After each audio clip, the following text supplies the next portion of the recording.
formally. So the session is now being recorded, and Okay. Zanfal, Well, over to you. well, good morning, everyone, and a good day to everyone as per your time schedule. And we welcome Dr. Amar Bamboo from University of Sydney, who has spared time for us today, this morning, for a I hoping for a significant talk, rewarding talk here. The topic with us today is education for dependence, the independence myth. And dear audience, let me tell you, this is the first in the series of Paul talks, and Amar has very kindly, volunteered himself for this talk. And Dr. Amar Mahboob is presently working at the University of Sydney as a full professor in linguistics. I think the scholarship and the name doesn't need any, introduction. And we are thankful to you, Amar. Over to you, Thank you, please. Zanfal. I'm not a full professor. I'm an associate professor, and I don't think I will ever become a full professor at the University of Sydney.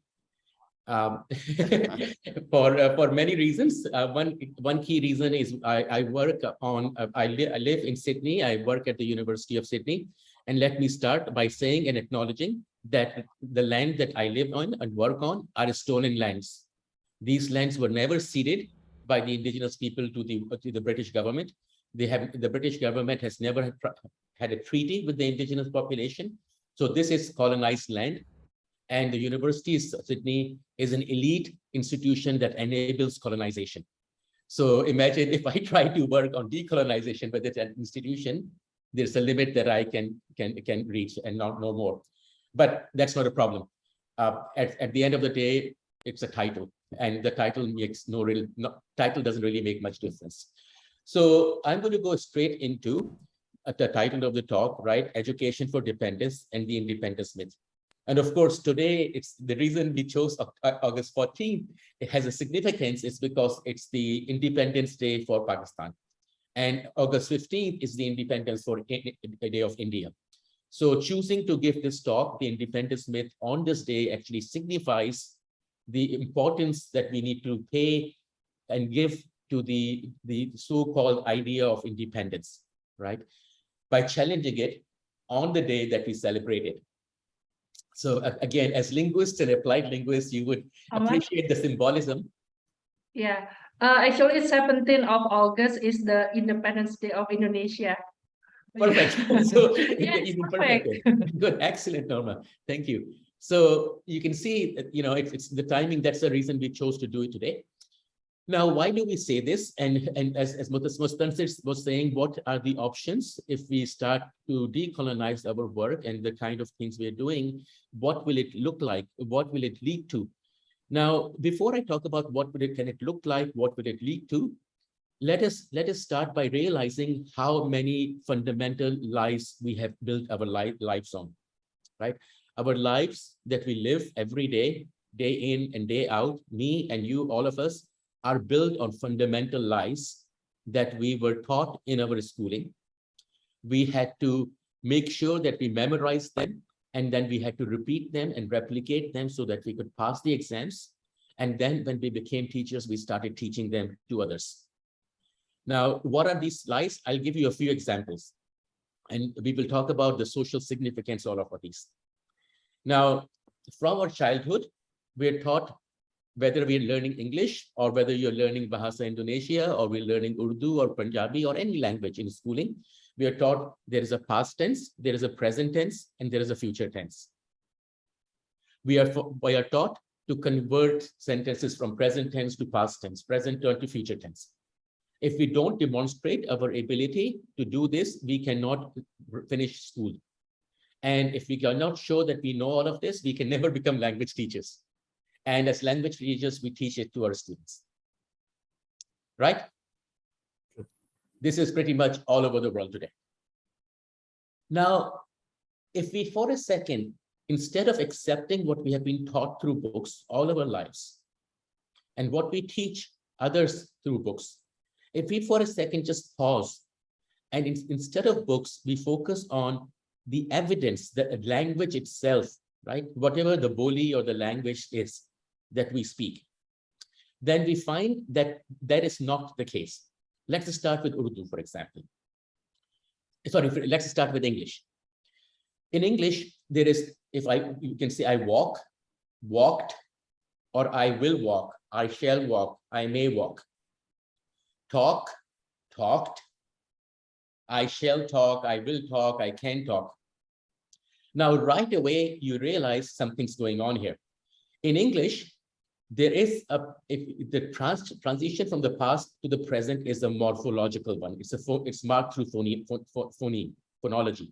It's a phonomorphological marker, right? So the morpheme tells us that the tense has changed. So in English, there is a past tense because you can see the morphology is telling you that. But when you look at the future, it's not a tense. There is no future tense in English. It's a modality, right? We have to use modals. There is no future tense in English. It doesn't exist. And yet we are all taught to believe in it and teach it and learn it. So something as basic as the tense system that we see as so commonly done all over the world. We do it in our own languages too. I remember I used to hate my Urdu lessons because I had to do all these transitions from present tense, mazi se hal, mustaqbil, and all this stuff. Now, in my Boli, interestingly, there is not even a past tense. Chal raha tha, chalunga. Kha raha tha, khaunga. There is, everything has to be marked through different sort of, you have to change the syntax. You have to add lots of words. You have to add time markers. You have to change the syntax in order to refer to a past time or refer to a future time. So notice, while in our languages, we can refer to past time and we can refer to a future time, it's not tense. It's not tense. So why is it all of us are taught and need this terminology and these terms? They don't exist. Right, this is just one example. Now, why is this done? That would be a good question. It's done very deliberately, right? Because the English grammar didn't just evolve by itself. It was written by people. Who were the people who were writing it? They were the people who colonized us. And their own people first. They wrote these grammars, right? We think that these categories of past, present, and future are normal. These exist in nature. Please, we have to remember always that their categories don't exist ever. Categories don't exist. We create categories. As humans, we create the categories. The category doesn't exist. So language as a category doesn't exist. It's the linguists and the anthropologists and the sociologists who create the category called language. Right? Think about it another way. We think a tree has a stem, has branches, has leaves. A tree has none of it. We as humans give those characteristics to a tree. We as humans say that a tree has a trunk, a tree has branches, a tree has leaves. The tree doesn't have any of it. A tree is just a tree. It doesn't even call itself a tree. It just is. We call it a tree. So the categories that we live under are categories that we create as human beings. They don't exist by themselves. Now, over the last 200 years through colonization and through education, what has happened is that everybody has been forced to accept the same categories. Now, when we all do that, we can create structures. So as Mustansir was asking the question earlier before we started, that in a sense goes back to his question as well. We can see how those categories created the structures that we see as modern societies or we see as developed societies. These are structures that have been created by making a very large number of people agree on a certain set of categories. But these categories don't exist by themselves. In fact, it is the management of these categories and the creation of these categories that control and manage us. So we can change the categories to represent the kind of needs that we have in our own contexts. There is no reason that the categories should always be the same. categories emerge based on the needs of the community or the people. Right? So once the Europeans have, through education, created this sense of like truth or reality or sense of this is the way things are, there is a past, there's a present, there's a future, then it starts to start to assimilate it and we start to accept it. But guess what? It doesn't happen.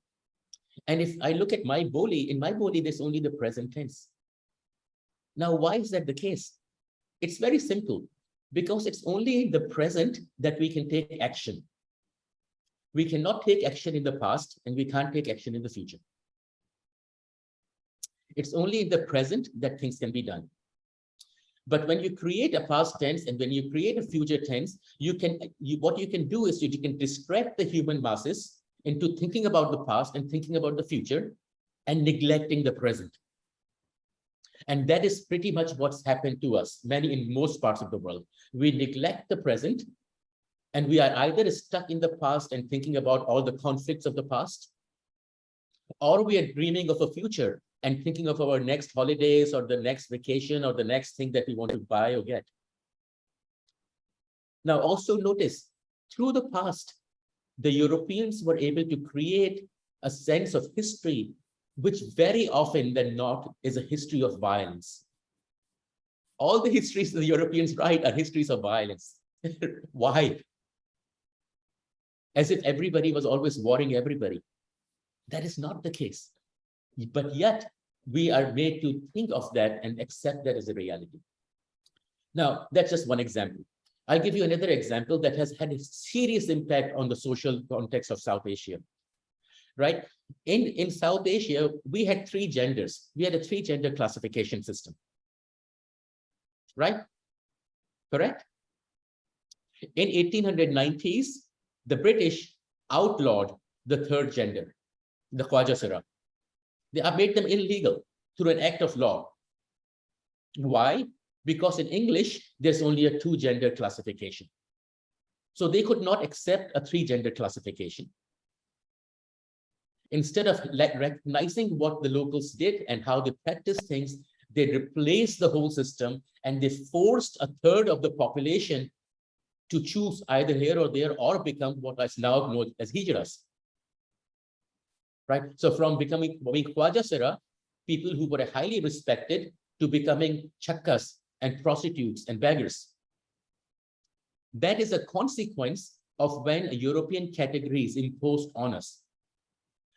Now notice all our laws today are written in English in Pakistan, in South Asia. In other countries, it might be other languages, but they're typically written in a European language first. Now the European language gives you a certain set of categories. These categories may or may not be consistent with our own ways of categorizing the world.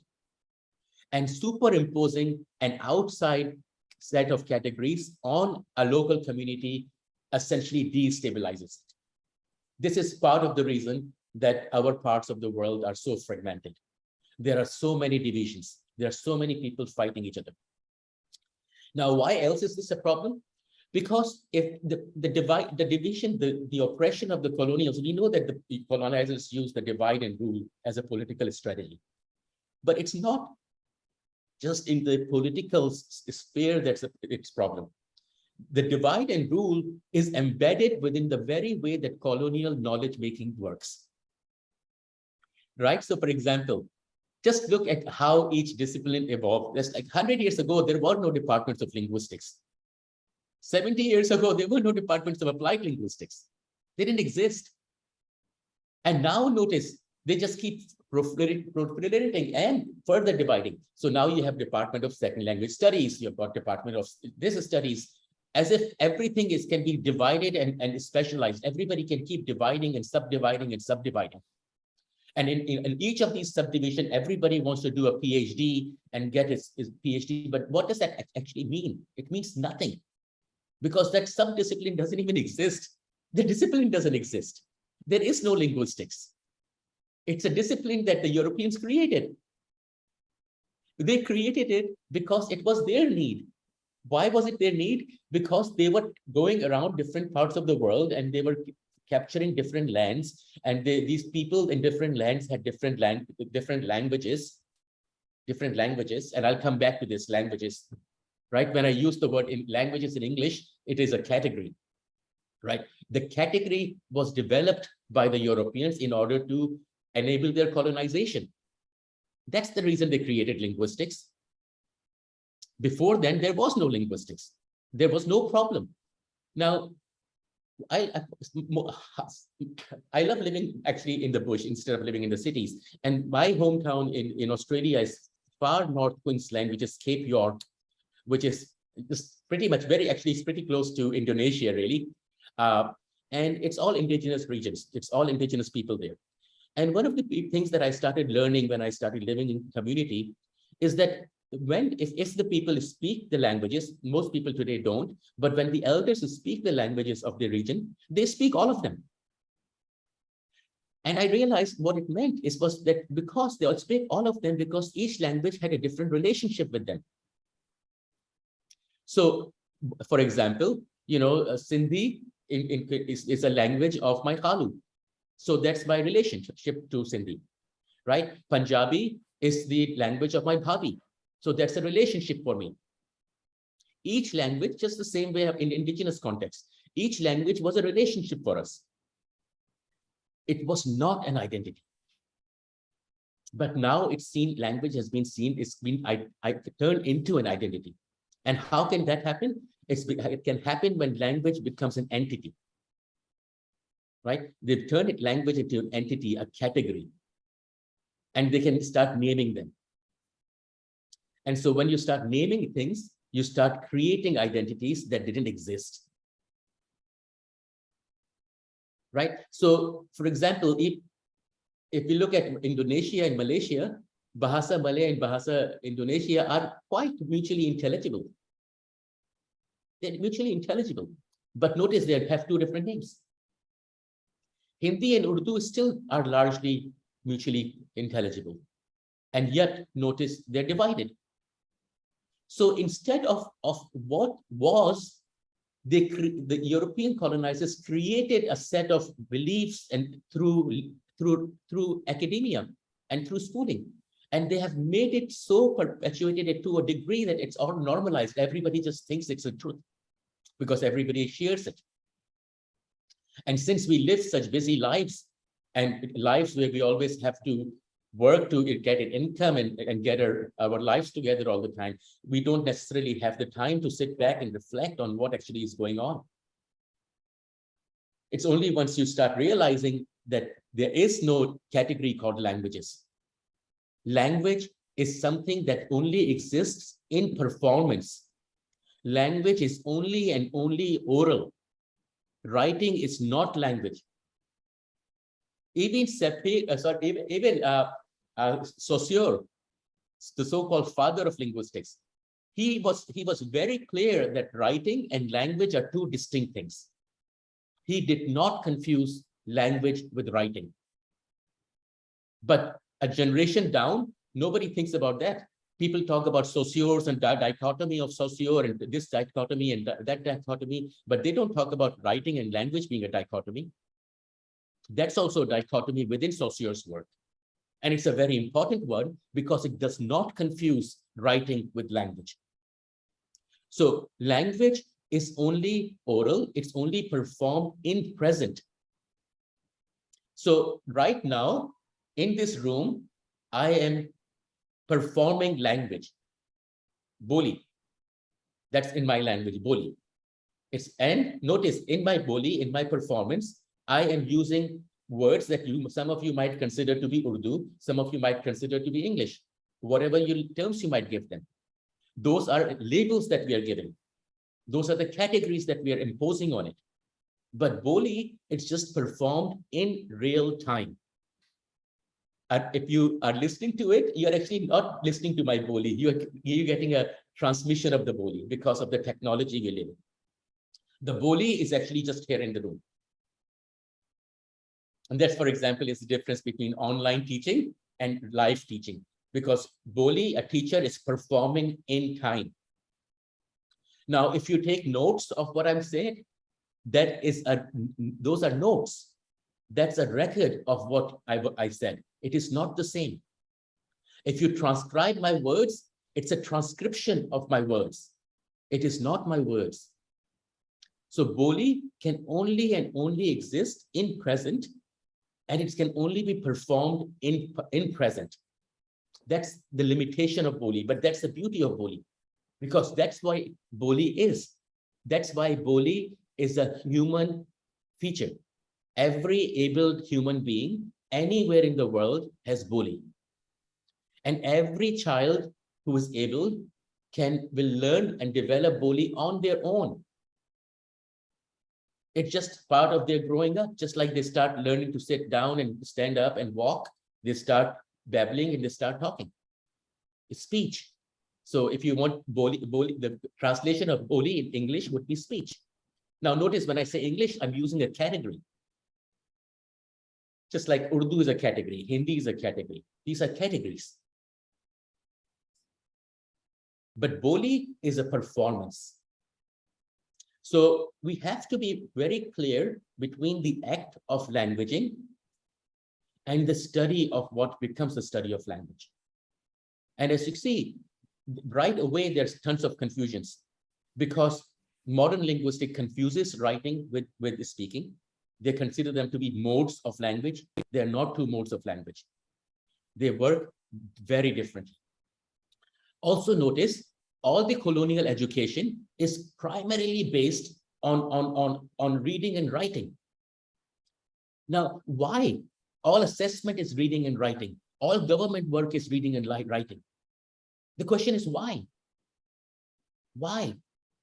When it is writing and reading is not a universal human ability. Why use a feature that is not a universal human ability? Right? So for example, in the continent of Australia, before the white men came here, not a single language had a writing system, none. But they have been surviving and thriving in this environment for 60,000 years or more. There was no need for writing.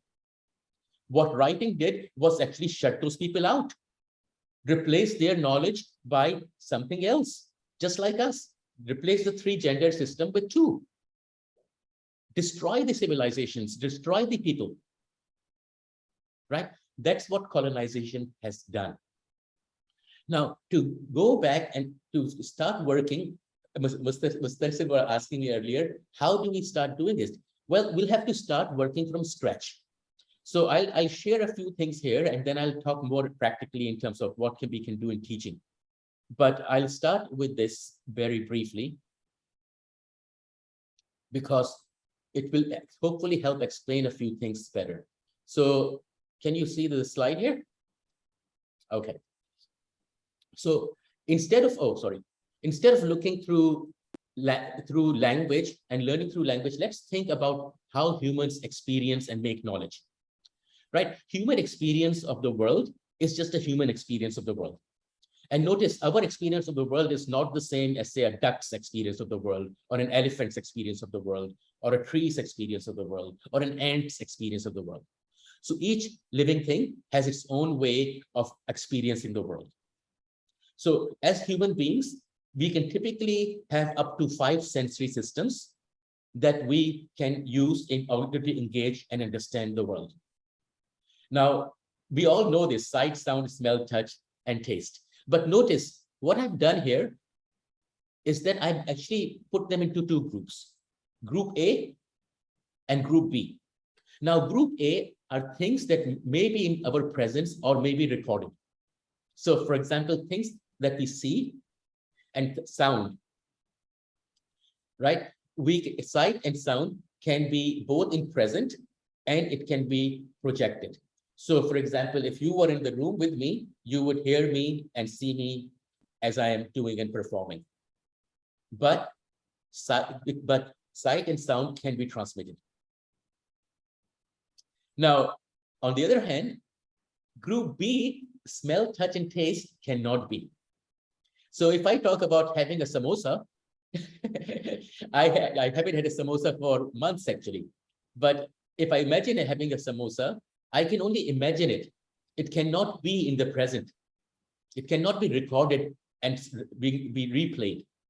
It's just a memory, right? So, or if I say that I've got a cup of tea here, I'll drink it. Ah, very nice. But only I can taste the tea. You guys cannot.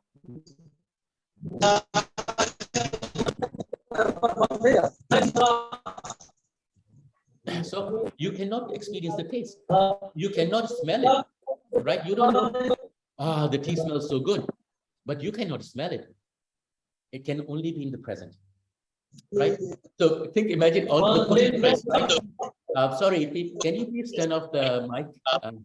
Somebody? Okay. So imagine all the cooking. In all the cooking shows, people are cooking whatever they're making, and oh, it smells so good. Oh, this is so delicious. How do you know? How do you know it's good or not? You don't, and you cannot, because only group A can be transmitted. Only group A can be recorded. Group B cannot be. What it also means is that group B doesn't lie to you. There is no lying in group B. If something doesn't taste good to you, it doesn't taste good to you. There is no lying lies about it. If something is burning your hand or hurting you, it's touch. It's no lying about it. If something smells bad, it smells bad. There's no lying about it. But guess what? When things happen through sight and sound, we can be tricked. We can be illusions can be used to confuse us, right? That's part of the reason all colonial education is focused on group A, because we can't verify anything. We have to accept things as they come, right? Especially if it's not present. If things are in your present, yes, you know things. But when things are not in your present, you don't. And guess what? Literacy, which is reading, which is sight, it is not sound, it's sight. It's never present. Anything that you're reading, the text always takes you into a displacement. You're never placed. So anything that you read, you have to accept on trust. Now, if you put your trust in somebody who is telling you the truth, you might still make a mistake. But if somebody has written stuff to deceive you and you have believed in him, then you are doomed. That's what's happened to us. That's why we're doomed, because we put our trust into knowledge that is fundamentally flawed. It was developed as a lie, a way to subjugate us. And we have accepted it as a whole with absolutely no corrections. So obviously, the consequence of it is our societies are struggling. And that is the design. That is by design, because that's essentially what the Europeans wanted. Otherwise, they wouldn't be able to colonize us.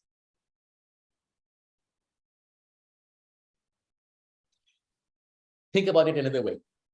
As a human being, as a child, guess what how a child develops and how a child learns to understand the world around them. The first thing is taste. A child learns through taste. You must have seen how children put everything in their mouth. Whatever it is, they put everything in their mouth. In fact, the parents and the elders have to be careful so that the child doesn't hurt themselves. Why is that? Because a child uses taste to learn. Touch is the same thing. Smell is the same thing. Those are the three senses that a human child uses primarily first to learn. Sound and sight come much later. We know that, right? We know that. Children don't get language until about 2 at least, and reading even later. Why? Because human learning and development is fundamentally based on touch, taste, and smell first, then other sensory systems. And in indigenous context, all of that was to be in the present, not through text. Because you cannot trust it. You can trust what's happening in front of you, because you are there, you're a witness, I'm part of it. But if it's not, if it's written in books, you have no way of verifying it. And then if we are forced to learn it and memorize it and pass exams and then teach it to others without ever having actually checked or verified it, then we're doomed. And that's where we are. So you see, we have to go back to the very basics. So we have to really think our educational approaches need to be more oral based. And not as much on literacy, because literacy doesn't tell you much. It's a tool. Remember, literacy is a tool. If you look at the history of literacy, where did the writing systems emerge? The writing system, just like the counting systems too, they're not natural. Numbers are not natural. Counting system and writing systems both were developed by traders. They were a need of the trading classes. The traders needed writing for record keeping, and they needed numbers for counting and other things. Indigenous communities around the world did not have either numbers or writing. So earlier I told you in Australia, there were no writing systems, there were also no counting systems. There were no numbers in Australia until the white men came. Why would you need them? Why would you need numbers? It's a useless thing. But imagine today, our whole world assumes that numbers are real, and not just real, we sequence them in a particular order, and we all accept it. Now, that's the system that we create and we have accepted. But that has nothing to do with reality. It's a projection that was created by the colonizers in order to achieve their goals. This is why no civilization on Earth used books for education until the schooling happened with the colonizers. It didn't exist. Things were done through practice and speech, because speech is performance. And performance is something that happens live in front of you. And you're not, people are not stupid. They can see if it's right or wrong. If somebody is saying one thing and doing something else, then you won't trust them. You won't be deceived. But how do we know that's happening with the books? What a person is telling us is, are they doing it themselves? Very likely not. Right? So if we fall for that, we're doomed. So what I've been doing over the last 2-3 years, really, especially in my own master's program, is I've been experimenting with trying to figure out ways that can bypass all of this. How can we create approaches to education that bypass the traps of the colonial traps? So one of these things is I'm going to share this with you. I'll put this into your chat.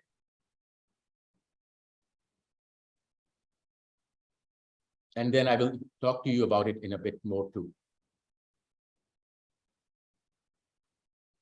This is a draft of a book that I've been working on. It's still a draft. Hopefully at some point I will finish it and publish it, but I'm sharing it with you, and I'm going to go through it with you guys. I will share my screen, and I will have a walk through the book.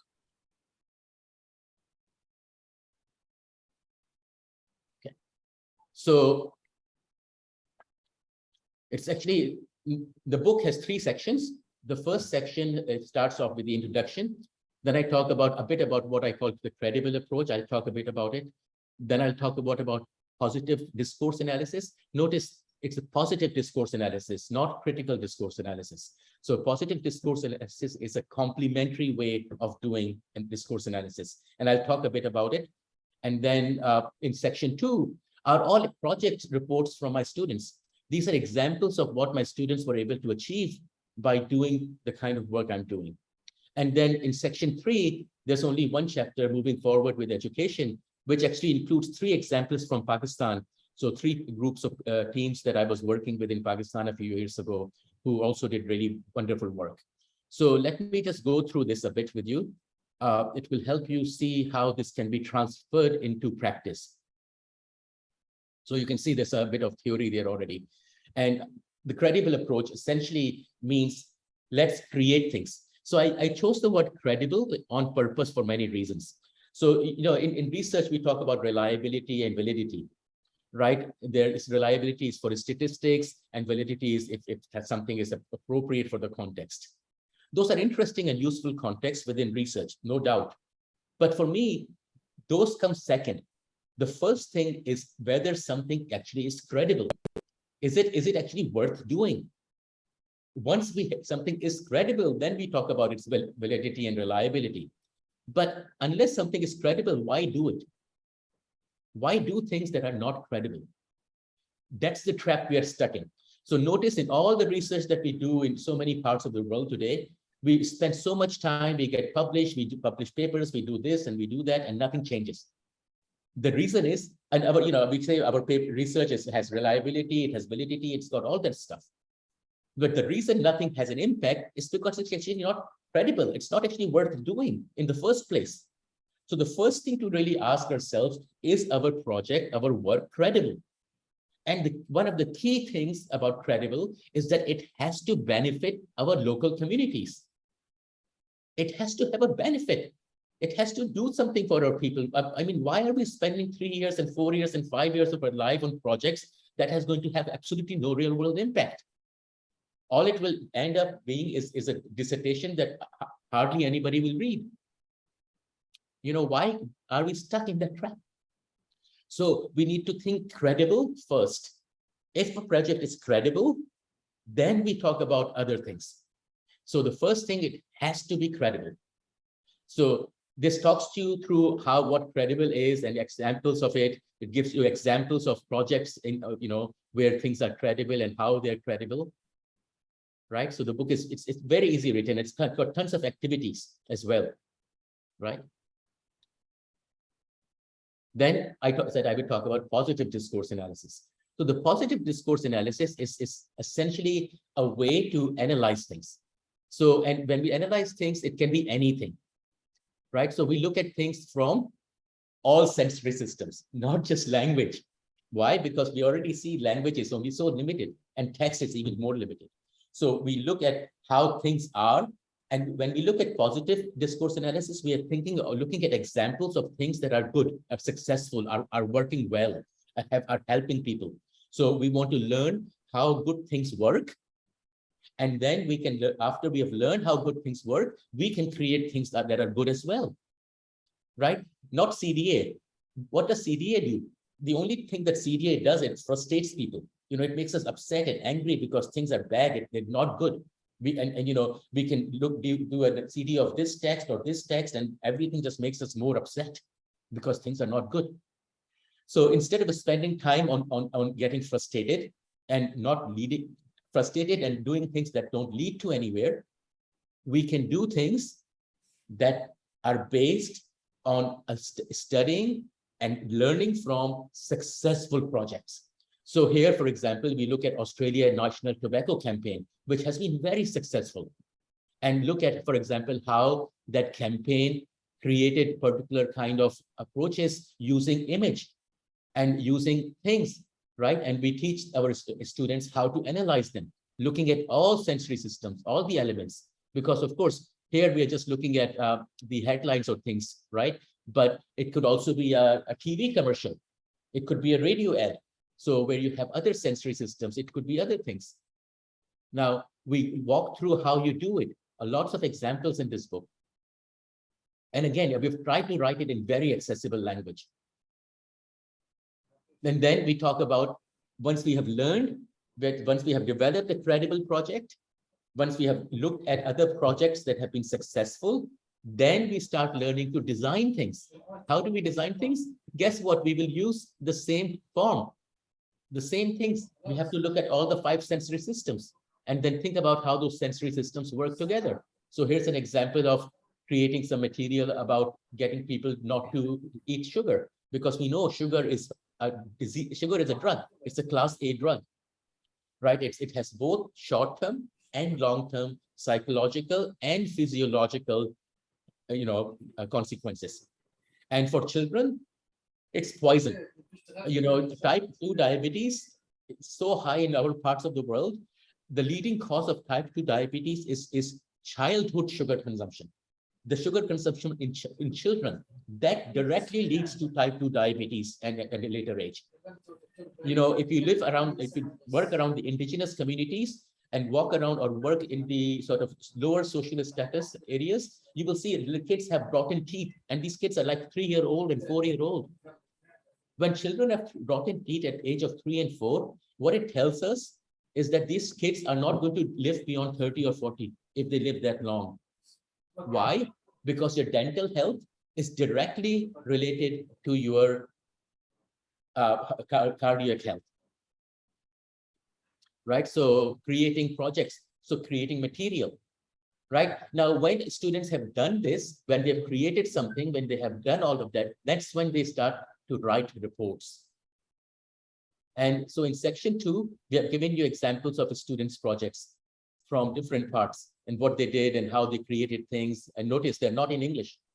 Now, notice the report here is in English, but the material is image-based. And notice this, if you look at images here, you see food, you see drinks, you can imagine all of these tastes by and the colors. So there's much more than just language. Right? Just examples of what people can do. These are kids doing it. Kids creating all of this. So how all of this can be done if we start shifting what we are doing, start dropping the idea of teaching grammar and teaching, you know, things that don't matter. They're not even true.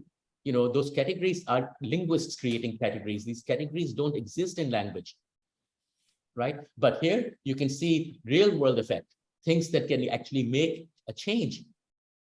So tons of examples for you guys to look through, right? I'll sort of go through quickly here, and then I'll show you at the end. There are examples from Pakistan about how people have been developing things in 3 different contexts. So tons of examples for you to look at. Okay. So I want to give you that book, and I sort of hope you spend a bit of time looking through it. If you have any questions, ask me. And if you have any corrections or some things, please let me know, because this is still a draft. But feel free to use it and share it as you like. And you will start to see that if you start to even experiment a little bit with your own classroom settings, your students will respond very positively, because they actually like being creative. They like to be able to do things and show things that they can do, instead of penalizing them based on their ability to read and write in a language that is not familiar to them, right? So shifting that's what we can do. We can change, we can transition it. Does it make sense? It does. Okay, I'm actually going to pause here. I think I've been talking for 45 minutes, and that's good enough. And I'm going to pause here and be happy to take questions and then go from there.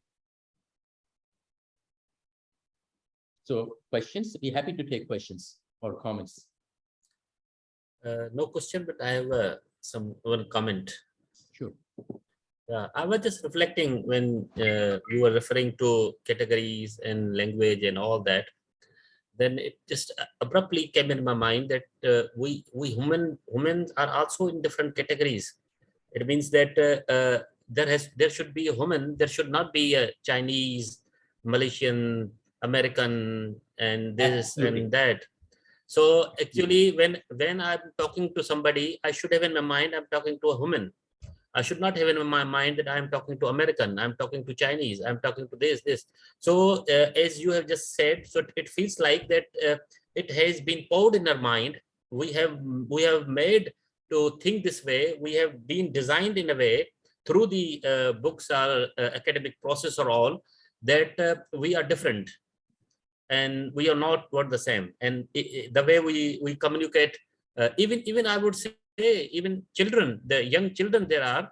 So we have to treat a child, not a child, a human being, and equal to us the way that. So I treat a child. So I've been thought like that this is a child. It has different category, not my category. I'm in this category. This child in this category, and so now this category gives me some space I that own, and I give some space to other people that I feel that they are they deserve this or that. So I think what you have just spoken, though on surface you have spoken, but there's a lot of things inside that made me reflect. I went through the process, and I felt that the way things have been designed.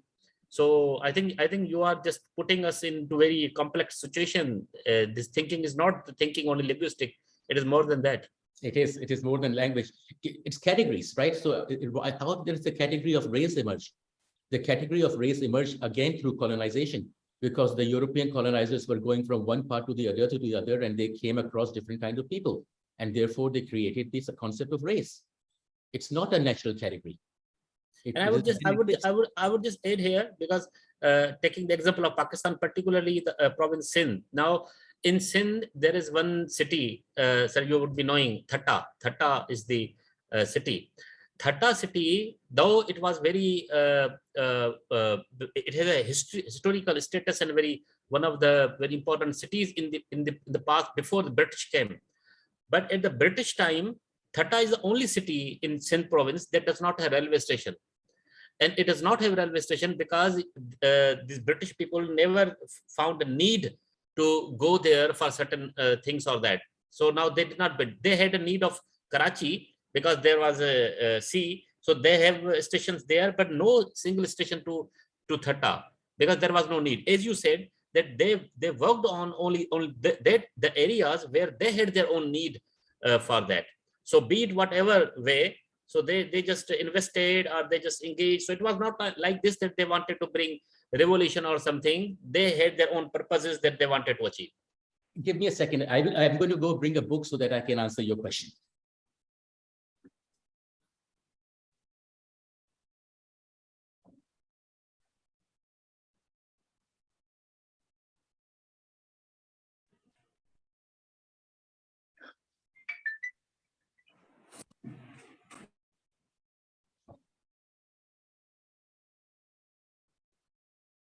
So I can't speak for Thatta specifically for a particular location, but I want to show you something comparable.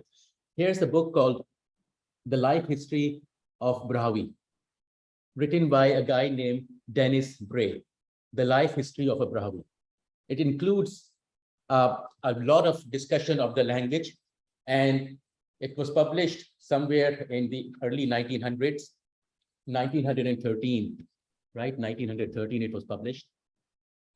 This is the book, that is the foundation book that divides Brahui and Balochi. And it's a book that sets Brahui as a Dravidian language, right? And separates Balochi from Brahui. This is the book that does it. Now, when I read this book, I couldn't stop laughing half of the time and crying the other half of the time. My goodness. And so and even an undergraduate student of mine, if they wrote something like this, they will never pass. The whole book is written, now this Bray was essentially a civil servant, right? So these British civil servants had enormous regions that were part of they were the collectors or they were the superintendents, huge areas. So he actually had an informant, only one informant, and who used to work for him. And he had conversations with this guy. And then based on whatever conversations they had or did not have, he wrote this book. And he argued that Brahui is a Dravidian language. There is no evidence for it. There is no linguistic evidence here. He himself says in the book that there are still some questions to be answered. Regardless, if you Google today, if you Google Brahui on the internet today, everybody talks about Brahui being Dravidian. Right? It establishes something as a fact that has no legitimacy. It never did. But it created a divide that continues to harm the people. Now, why is it important to look at books in that sense? Because it's literacy. They can do it through literacy. Now, literacy and this book, of course, when we're holding a book, we're talking about a printing press, because you can't actually use literacy in education unless you have a printing press. Now, if you look at the history of the printing press, you will realize that many people think that the printing press was first invented by Germans, in the 16th century. That's incorrect. The printing press has a very long history. It has been invented multiple times by multiple civilizations across millennia. It was not a new thing. Now, what was new though, was when the Europeans developed the printing press. This was happening at the same time as they were starting to colonize. But even more importantly, this was a time when Martin Luther was creating his reformist movement against the church. So, you know, the Reformation of the church, the Catholic Church. So Martin Luther was kind of the founder of the Protestants, right? The Protestants that is a sect. Now, when Martin Luther was alive, he was the author of something obnoxious like 90% of everything published in the German language. So what happened through the process is that the Germans and the Europeans realized the power of the printing press in order to influence human beliefs and practices. That's how they created the Reformation movement within Europe.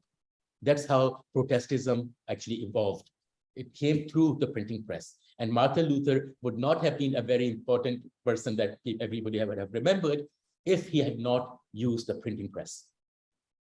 Now, once they realized the value of the printing press, they started to introduce it into schools and use it more and more within education and use it through controlling people.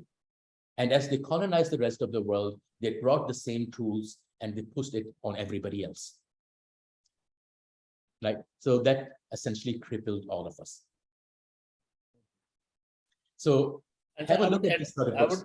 I would just add here, because now things are emerging. In Sindh province, we have because Sindhi language is spoken.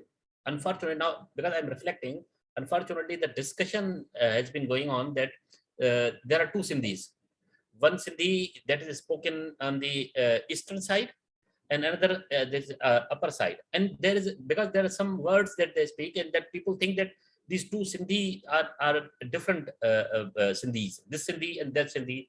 And that has been, and unfortunately, I don't know whether there could be a book, or if not, there would be, because people are in categories. They think that this Sindhi or that Sindhi, and even there's third way, and that is called standardized Sindhi. And what they term standardized Sindhi is the Sindhi that is used in the textbook.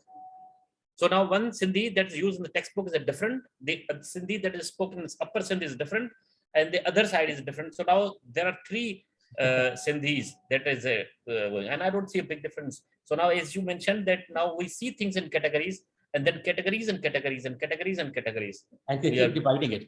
Because once you create, see, the principle of creating colonial academia is through divisions.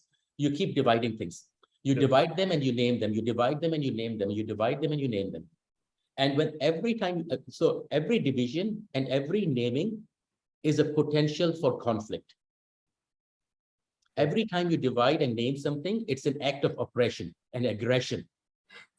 It is an aggression and oppression because it is a potential for conflict. That's how divide and rule works. And so what the Westerners then did, of course, the colonials, is train others, people like me and others. They bring them over and they train them in their discipline, they train them into their linguistics, and then we go back and then we perpetuate the same thing.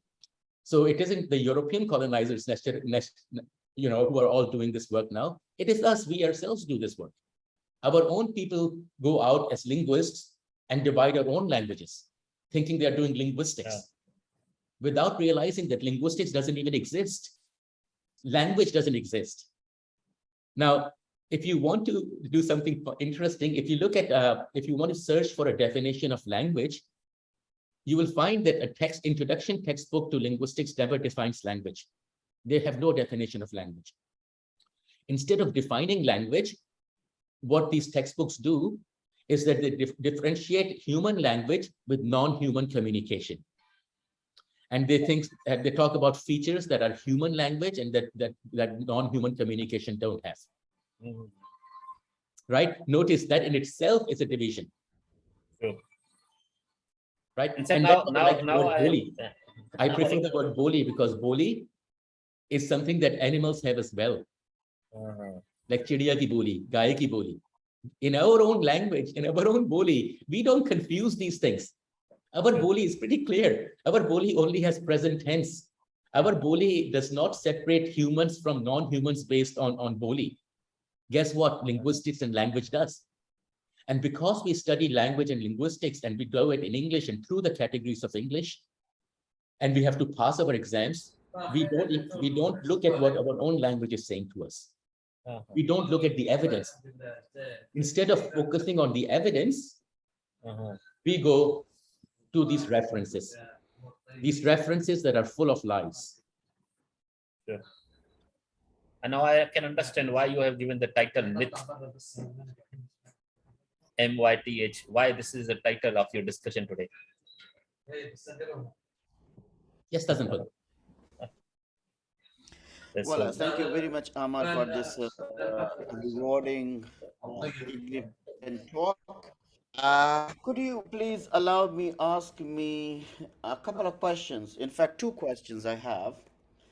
You have talked about, something like Group B and Group A, okay? And you divided those 5 senses in 2 groups, broadly speaking. And there you say Group B is time bound, like in present, okay? That's touch, taste, smell. On the other hand, Group A, hearing and the sight, they are not, they cannot be verified, and they are not time It can be bound. both. Sorry, they're both. Sorry. Let me just My clarify. question is here is, don't you think Group B is, yeah, please. Yeah. Should I continue? Yes, please go on. Hello. Okay. And don't you think the Group B only helps in informal education?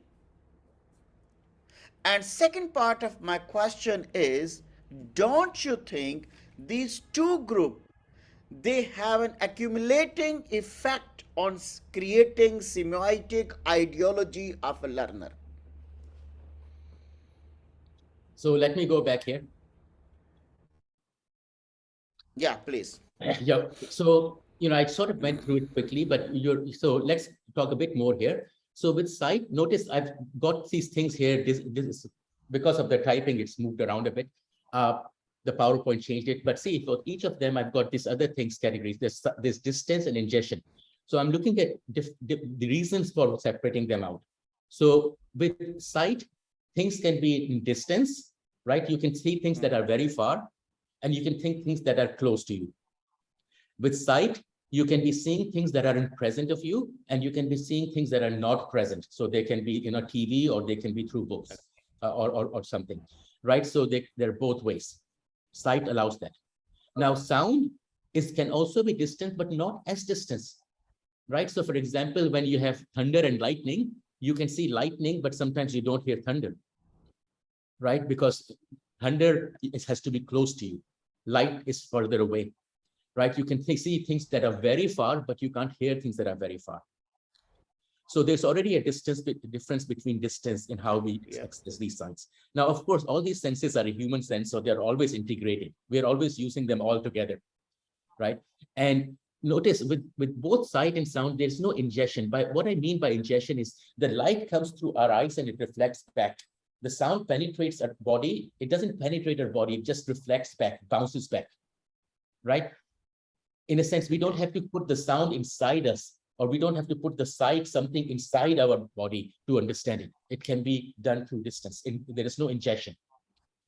Now with Group B, it's interestingly, the distance for a smell is very little. For touch, it's 0. There is no distance. In fact, if something penetrates you or cuts you, then it's actually negative. And for taste, it is negative. You can't actually have taste of something that's not inside your mouth. So that has to be inside your body, right? So notice if there's also a question of this ingestion.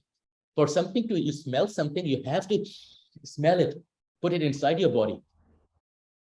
Touch, doesn't have to be inside, but it can be. So for example, if something cuts you, for taste, it has to be ingested. It has to be inside your mouth. Now, that actually creates a lot of other things too. For example, if you were to think about how humans exist around things, for example, if I'm going through a bush, I'm always very aware. I am keeping an eye on everything.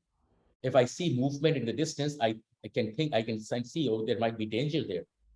I will always be listening out to sounds because it tells me how if I'm coming to a danger or not. But it's still distant. But with things like taste and touch and smell, if something is a poison and I put it into my mouth, I'm dead. I die. Right? So if I smell a gas which is dangerous, I die. Amar, if you allow me. Mm-hmm. Yes. Well, again, Amar, if you allow me, taking your example, that thunder, lightning and thundering. Okay, not everything that we can visualize, not everything human are capable to experience through the group B. Say, we cannot touch thundering, we cannot taste light. For that, we need to necessarily, okay, Yes. we need to rely on the group A. Yes. Yes. So this is because I was saying that they actually help us creating, accumulative effect on semiotic ideology. Yes, of course. This is, Of what course, do you say? of course. Remember, this is a human being. These are the five we have. We use all of them all the time. Now, of course, right now, but if you don't have eyes, you can still live your life. If you can't hear, you can still live your life. Right? I know people who cannot taste. I know people who cannot smell. People who get burnt can't have touch, feeling of touch. Right? So we know that these sensory systems can vary. And also we have to realize that these sensory systems are not consistent. So even though we all have sight, our sight is not all the same. And it can be basic things like how tall you are, or your height can determine how you see things. Right? All of these things are change all the time. Now, the key thing here really is the potential of displacement. The potential of displacement only exists in group A. It doesn't exist in group B. And anything that is displaced, anything displaced is not observable. And hence, it is becomes a belief system. Yeah, so of course, as humans, we're using as many of them as we like. Now, notice also, I'll just extend a bit more on this. When we talk about education, we're so stuck on things like literacy and things like this. But, last time, for example, I was in Pakistan, I went to one of the universities, which is right next to a Ganda Nala. A Ganda Nala, for people who don't understand Boli, it's like a really dirty, it's not a river. It's I don't know, a canal, but it's full of, it's essentially, it's sewage. It's all sewage. Now, the university campus is right next to that open sewage. I couldn't stand being in the building for less than an hour. I had to be there for a talk, so I was. I can't go there again. I don't want to ever go there again because of the smell. It's so bad. Now, imagine if the university is fixed next to the camp, that smelly place, how will the smell impact everybody who's around? Forget about what they're reading and listening to. They can't, because the smell is overpowering it. Right? It's dirt around it. If you're in a dirty environment, you can't operate at optimal levels. Your sight and your smell can be affected, right? So of course, all of these things work together. And notice when we talk about education, we forget about taste and touch and smell. We just think as if sight is everything, and reading is everything, and literacy is everything. So we need to bring that away and bring it back to understanding of how humans develop. Well, thank you. Thank you very much.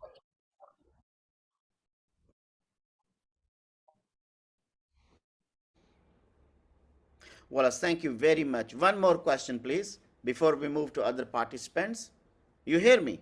Yes, Amar, yes. You hear me? Okay. at one point you said, I just this I just hear it taking a note. This writing is not a human ability, as you said. Writing is not Universal human ability, yeah. ability. Okay, and I'm a bit confused. Yeah, I'm a bit confused on your categories that you applied for Boli and language. And you say the Boli actually, to me, the Boli, the purpose you have explained, that help for there and then communication, there and then communication. But if you want to get to the larger audience, you get to, something, that's displacement.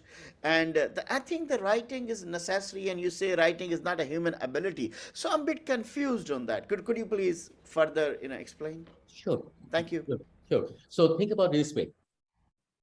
What I meant is it's not a universal human ability. Not every human being Okay. is born with the ability of reading or writing. It's a learned ability. It's an acquired skill, Mm-hmm. right? Boli is a natural, fundamental human ability. Yes, this is learned. Okay. That's the distinction. That is the distinction. And notice something else I said on top of that. Both literacy and numeracy were developed by traders, by the trading class, not by all indigenous groups. And they were not used for general education. It was used for a particular group for a particular purpose.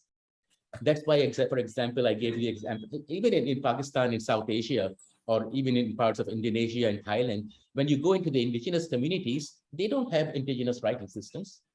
They did not have indigenous counting systems. Mm-hmm. They were all introduced, right? Because literacy and numeracy were tools that were developed by the traders.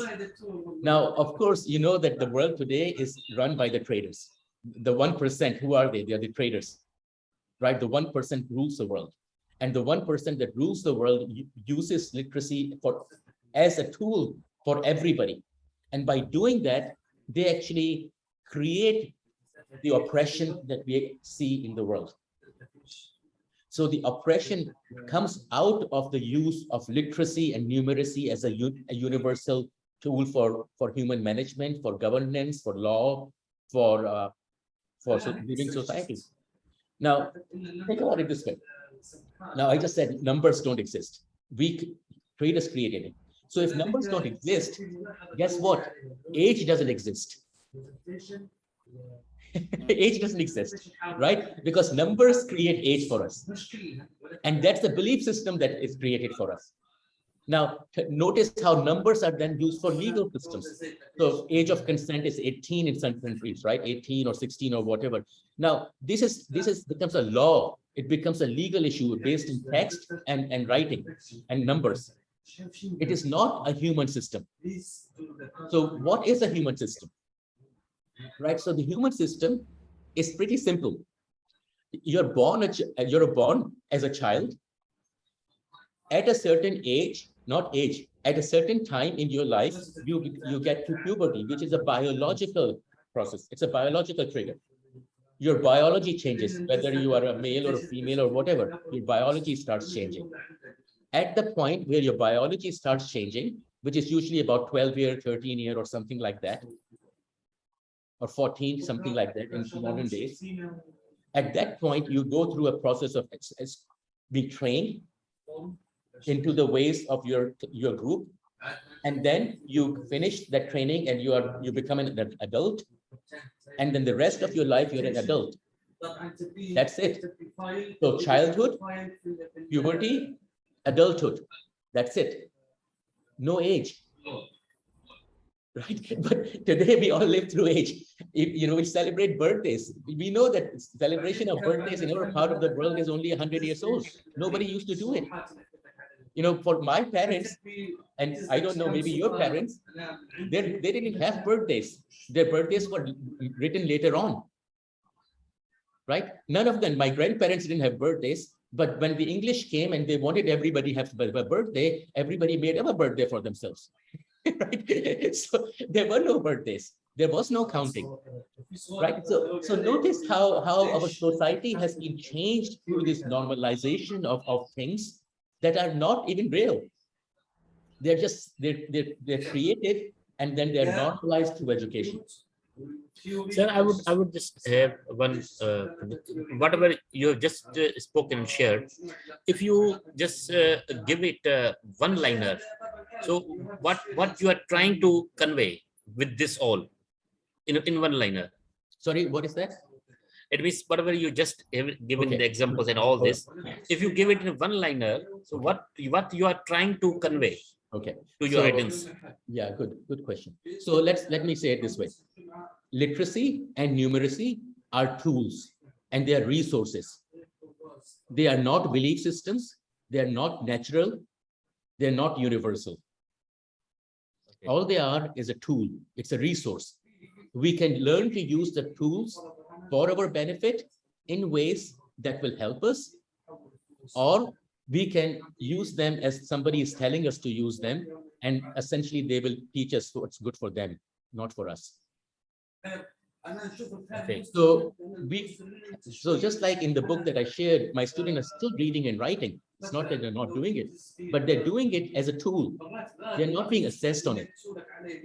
I don't assess my students on their language. It doesn't really matter, right? Why should I? Because it's the work I want them to see. If they can create projects, if they can make things happen, if they've created a storybook, right? I'll show you another example here. This is another example from my students' work. So the Ribbit Pond. Now, the Ribbit Pond was essentially created by my master's student. He was doing his master's thesis with me. And he wrote it first in Spanish and English. And then actually quite a few of you here in the audience also have been part of it. And then we translated into a number of languages. So we've got Thai here too. We've got Thai, we've got Hindi, Indonesian, here, Indonesian, right? And then you can go through the book. And then see, the book is in now 2 languages, Thai and Indonesian. And if you changed it to Arabic, you get Arabic. So now this is a resource that people can use.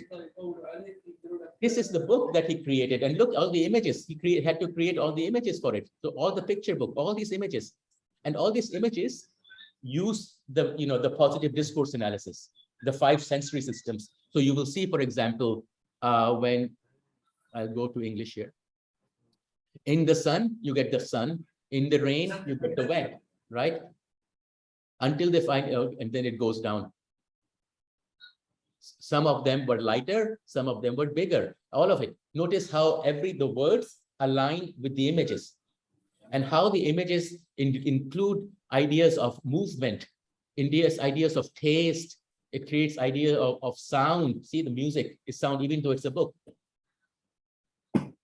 Right? So this was a student who did this for a master's project.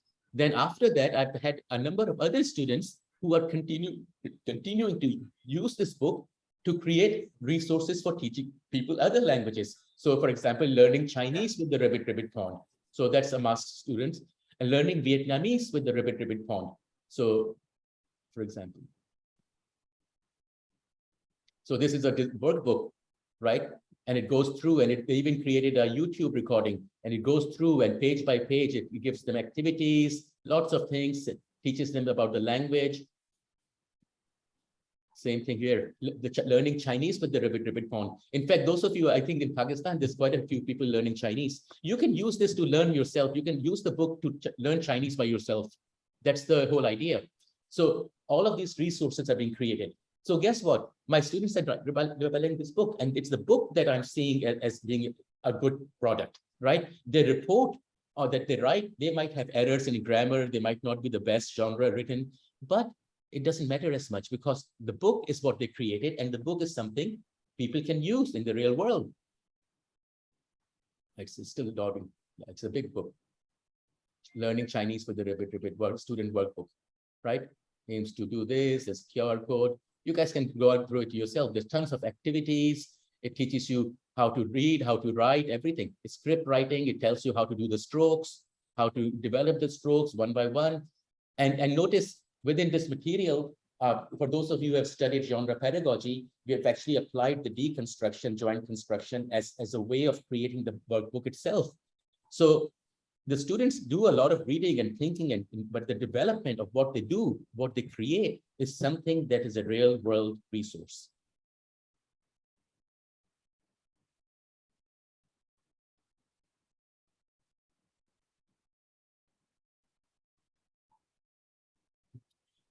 All right, so maybe another question before we end, probably.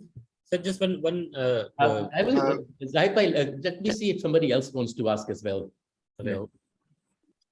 Hi, Amar. It's Noman bhai, Noman. khairit How hai? are you? Not too bad. Ji, ji. But Noman, ek minute, Well, I just wanted to say, Abhi, the book that I just shared with you guys in the last chapter, moving forward with education, one of the projects that is reported or in that book chapter is actually by Hafiz Noman. So Noman bhai, please go on. Amar bhai, my question is, since most of us know that our students are not very critically, understanding, and their language skills are not, as good as they should have, even while they are doing their masters or MPhil in Pakistani context. So whenever we talk about anything, new, like these projects, credible projects, so they become at once they become somehow blank, and they find it totally, something very alien or something very new. So instead of, since I have some of my own experience, so based on that, I'm saying, instead of, creating such project as you have just shown us, why don't we, create a kind of group of the teachers who, and we assign, or we help them in making slight changes in their course outline, in their, in the already developed things, and then they gradually they make changes, and help not only, their students, but other teachers, how they can, bring any such change. For example, in most of the Pakistani universities, we English teachers are teaching English 1, English 2, English 3, which are now being changed as expository writing 1, 2, and 3. So why don't we work on exactly on these, courses, and we start creating some of the reading books, some of the material that are actually leading towards these credible projects. So instead of, we already are working. What we are doing is good, but still our teachers are people who think or who want to create any change, find themselves in isolation, or somewhere where they're alone somehow. So I hope you have got what I want to discuss here. That's a good question, Oman bhai. I don't work in your institution, so I don't know how it can be applied, right? So you have to sort of work this out in your own ways, what works best within your context. One size doesn't fit all. So how you have to sort of think about how to sort of shift it slowly and gradually, and how to build it, and how to get people to do this stuff and build the resources. But I think the first thing really is stop using English in classes. Use local languages. Use Boli, use Punjabi, use Sindhi, use Seraiki, code mix, trans language. Remember, as I said, Boli is language is performance. It's in real time. So when you are saying something in Punjabi, and then you start using English, and then you start using Sindhi, it's still all Boli. It's still all the same, right? The segregations of the categories is an add-on. It's something we do, but Boli itself is just performance. So in your performance in your class, don't use a Boli that is not shared, right? Use a Boli that is shared, so that you don't get stuck in those places. Unfortunately, I know there are lots of issues. Then, we talk about the university policy and we have these problems and that problems. I understand the practicalities. I have the same as when I started off, I told you guys, I've probably hit my ceiling as how far I can go into my university, and partly because I also work within my own institutional constraints. So I still have to navigate my own stuff, and it's not easy. There's quite a lot of conflict around these sort of things. Especially imagine I'm in a department where we also have a very large group of descriptive linguists, and I actively tell descriptive linguists to stop doing the work they do. I say it is you who is actually causing the problems. So obviously, the consequences of me saying that makes, is highly political within my own institution. So I do understand these things. There's no hard, though, it's no easy way out, really, but we have to keep trying. We have to figure out what works in our context. So the book that I've shared with you is something I've been developing for 2 years now, and I'm probably going to edit it further before I publish it. So it might be another couple of years before I publish it, because I don't want to publish it before it's ready. So, but I'm happy to share it. So you will see that it's something that I have to develop over time and slowly within my own context as well. And it's not something that can be done right away. So it's something that, if you guys take smallest steps in your own context, the smallest steps actually lead you into rethinking things and working through and figuring out next paths, right? So the key thing, of course, is taking the first step. Once you start taking the first step, then you start finding the path, and you start finding a way that works for you.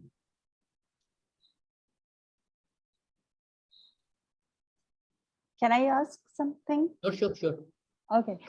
First of all, thank you so much for such an insightful talk. I really appreciate that. My question emerged from Mr. Noman's when he said that we do not have students who are that much critically aware or something like that. That's true to some extent, because we are not trained to do to think critically like this, or in your words, positively critical thinking. Okay, so my question will lead to how can we train our children to critically aware in a positive way? Because I'm interested in this because I have a 4-year-old son, and for that I was thinking to homeschool him because of the rat race of schools or its schooling and education system in Pakistan. I was so much scared when I looked into the schooling system here, both because of their system and also because of the cost. They are like, it's a business now.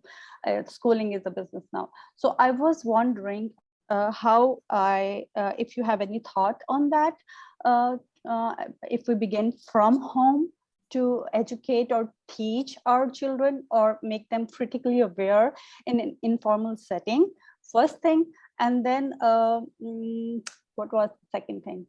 I couldn't do this because I was recently diagnosed with cancer and couldn't give him time, and now he has been into so much screen time and all that so, but I would love to hear from you how we can start from home to teach our children if we want to avoid that schooling system.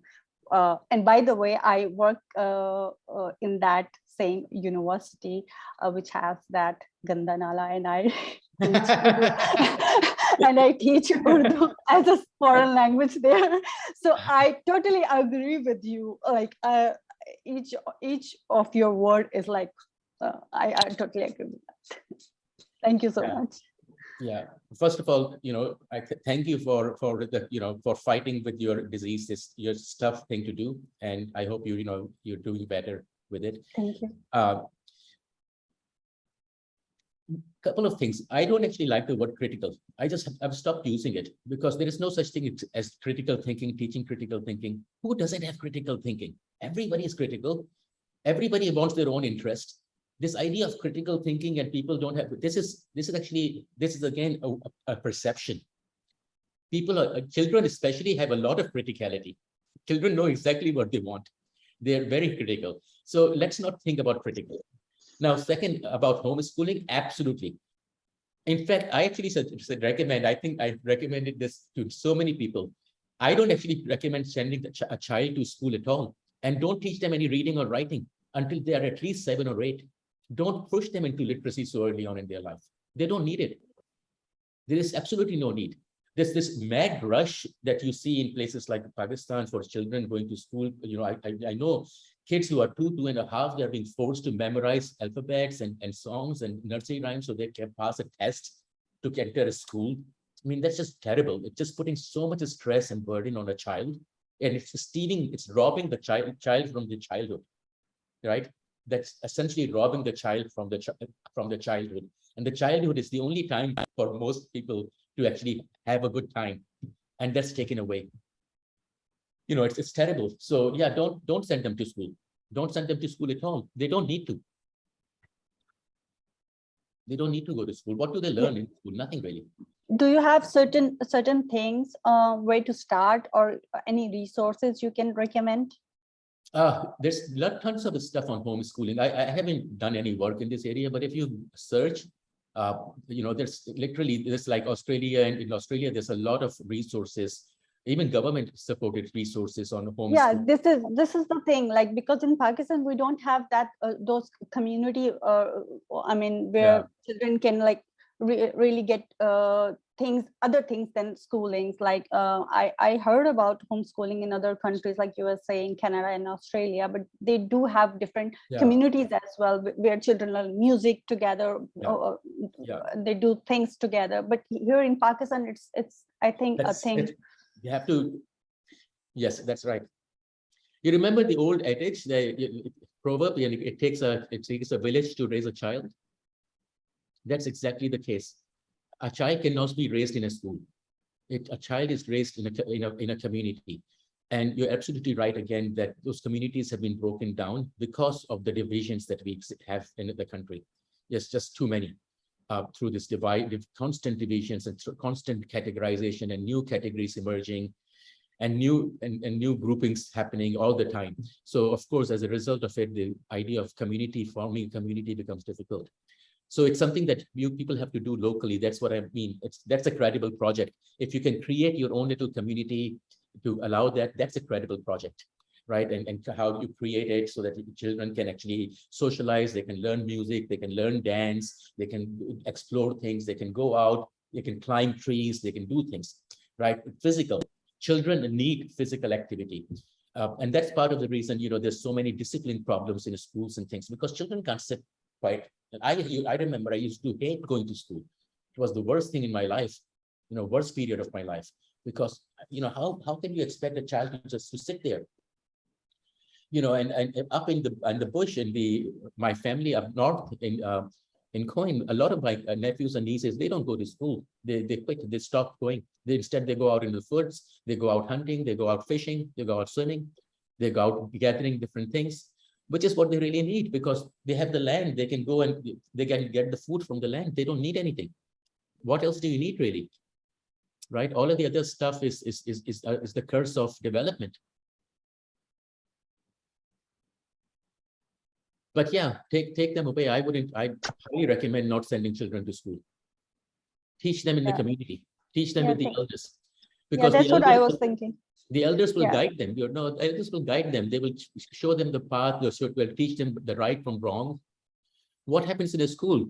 You know, in the school, if a child goes and in the book they read, do not lie, do not try to hurt each other. And as soon as the school is over, go outside and see what happened, what the parents are doing, getting the cars and fighting each other with the traffic and everything, right? So what they read in the book and what they see outside are two different things. And children learn from what they see, not from what they read. So obviously they grow up in this chaos and leads to what it has led to.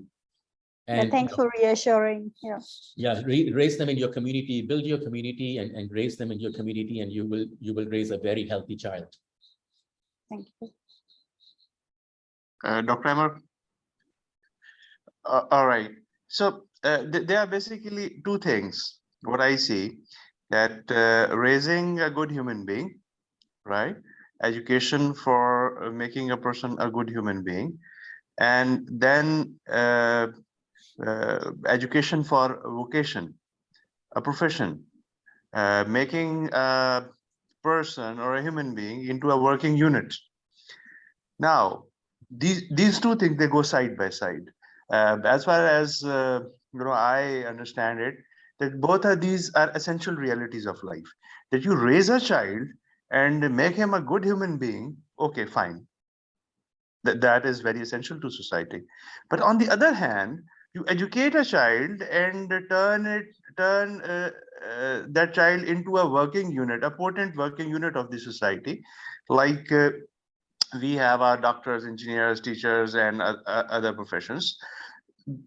If we there is definitely a possibility of a good mix of both of these things. I understand that, but the way the competition in the society, especially if I'm talking about the Pakistani context, that those students who get more than 93-94% marks in their intermediate exams, only they can have that option of choosing their own professions of their own choice. Otherwise, if you are less than 80%, I've seen students in tears after having 85% or 87 or less than 90% marks in their intermediate classes. And if I remember that I had 68% marks, and I was like flying in the air, telling everybody that I've got 68% marks in my FSC, 68%, and I did what I wanted to do. But now this competition has become so cutthroat, and the bars are being raised every year to an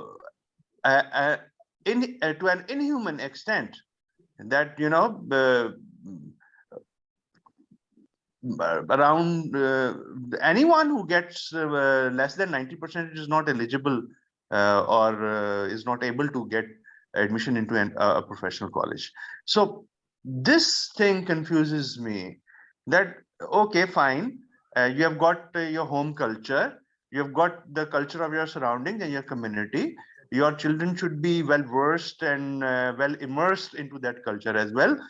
But the thing is that the other part, the professional part of education, that also requires a lot of input from the student. And sometimes this is so heavy a burden on our kids that they are unable to even know that what plants are there in their garden. I had this a small experience, that I went to a family who were the the family of aces, all gold medalists, and 99% marks, and doctors and engineers.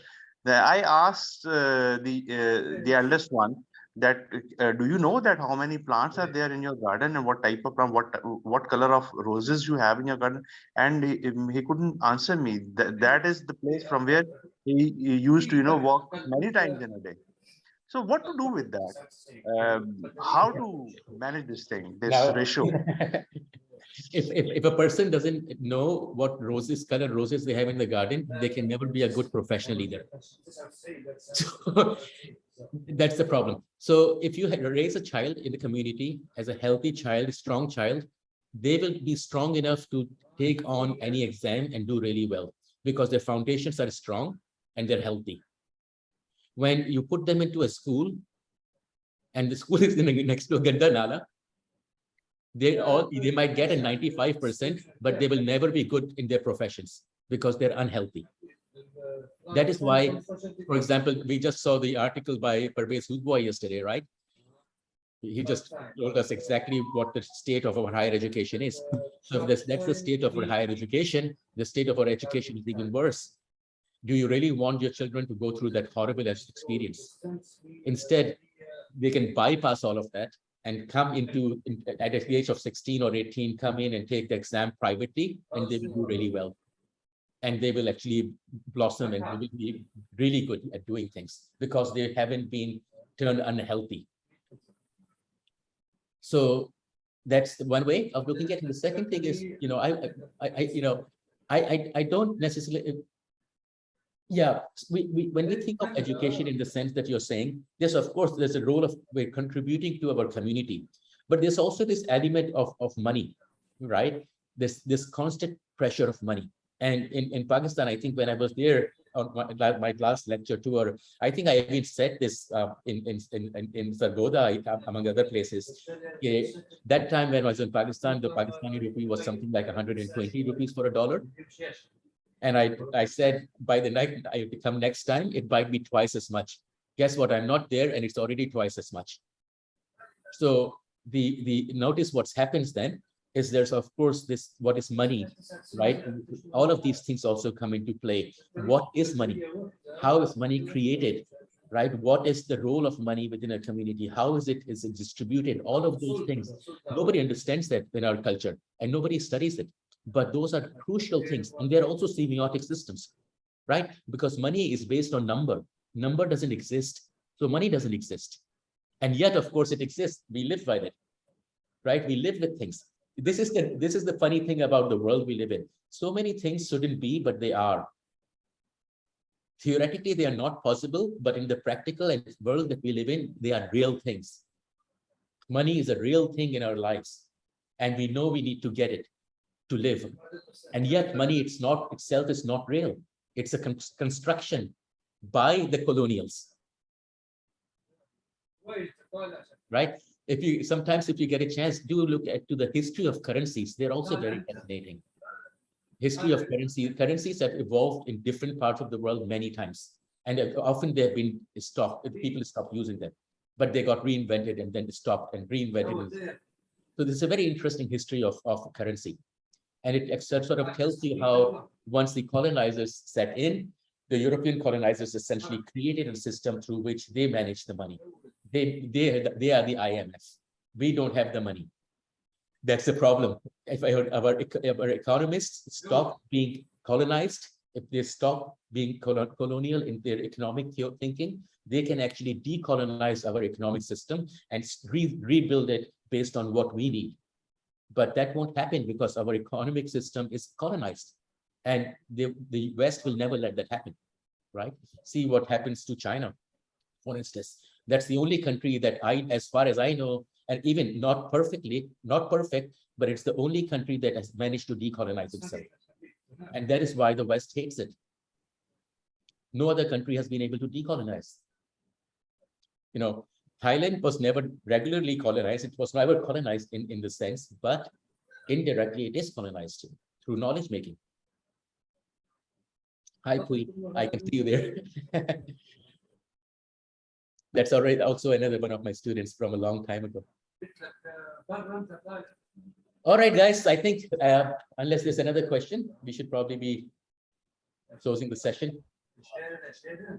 Yeah, thank you very much, Amar. Thank you so much, everybody.